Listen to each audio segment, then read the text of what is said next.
O tarifaço do Trump. Isso me lembra o tarifaço do Haddad.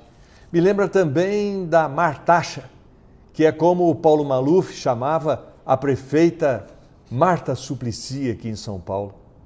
A conta sempre acaba sobrando para o povão pagar. A verdade é essa. Mas os jornalistas tentam criar essas expressões, como tarifaço, para fazer o público entender da melhor maneira possível as mudanças na economia. Mas será que o público entende mesmo? Eu vou falar um pouquinho a respeito disso, antes pedindo o seu like nesse vídeo e a sua inscrição no canal, ok? Vamos lá. O Trump anunciou esse tarifaço com uma tabela desse tamanho na mão, que é para todo mundo entender de uma maneira bem direta, objetiva, quanto os outros países cobram de taxa sobre os produtos americanos e quanto os Estados Unidos vão cobrar deles a partir de agora. O Trump é bom de comunicação. Ele sabe que precisa falar de um jeito que as pessoas entendam. Mas nem todo mundo pensa assim. Olha, nesse tarifaço, a União Europeia e a China, por exemplo, vão ser taxadas em 30%. Vietnã, 40%. Brasil, 10%.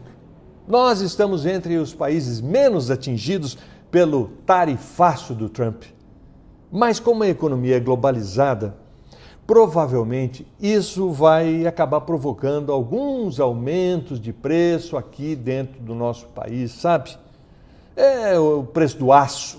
Você não compra aço, mas compra muitas coisas que são feitas com a utilização do aço.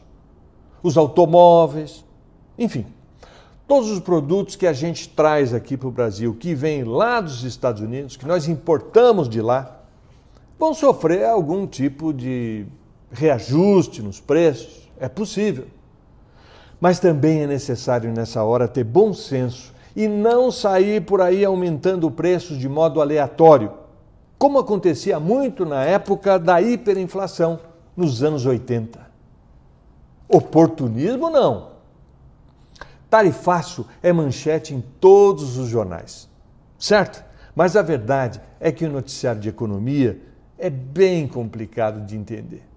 Muitos números, muitas expressões diferentes, e cabe aos jornalistas especializados decifrar essas informações para o público de uma maneira bem popular, fácil, didática, o que nem sempre acontece. E é esse fator que acaba provocando um pânico geral.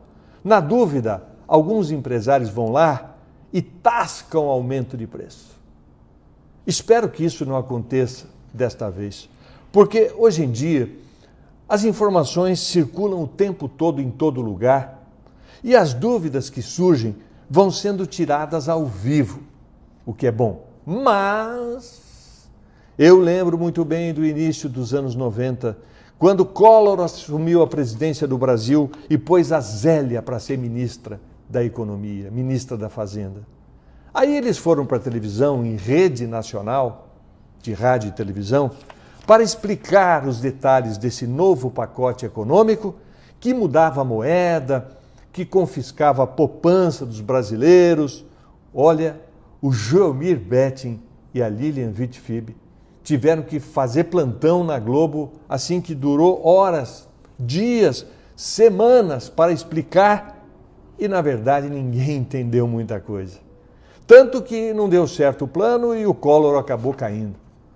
Só mais adiante, no governo do Itamar Franco, é que o ministro Fernando Henrique Cardoso criou o Plano Real, zerando a inflação e dando um jeitinho na economia. Funcionou tão bem esse Plano Real que o FHC acabou sendo presidente do Brasil por 2 vezes.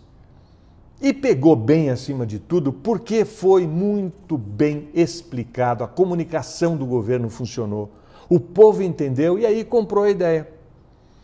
Olha a importância da boa comunicação aí.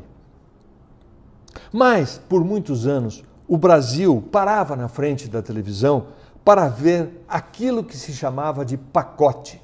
E eu não estou falando de pacote de presente, eu estou falando aqui de plano econômico. Quantos e quantos planos econômicos a gente teve? Era difícil, você acabava de entender um, já começava um outro que era com regras completamente diferentes. Eu vou citar alguns exemplos. Teve o Plano Cruzado, que congelou os preços e os salários, foi um desastre. Teve o Plano Bresser, que liberou tudo de novo, mas não funcionou tão bem.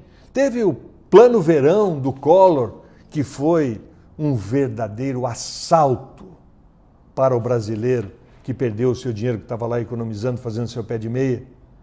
E as pessoas aprendendo assim novas palavras, um novo glossário, como, por exemplo, indexação, Tesouro Selic, IPCA, commodities, deflação, recessão, estagflação.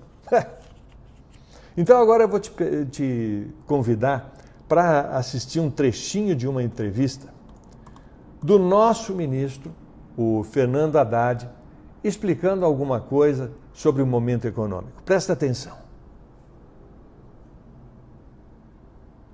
Claro que sempre demora um pouquinho, né? Mas eu acredito que nós vamos continuar crescendo com um pouquinho mais de moderação por causa da inflação. Tá. Então a gente tem que estar dando uma moderada para oferta de produtos acompanhar a demanda, que cresceu muito. As famílias, a renda das famílias cresceu, elas estão comprando mais, e se a oferta não acompanha o crescimento da demanda, você tem um ajuste no preço, que é o que está acontecendo em alguns produtos agora.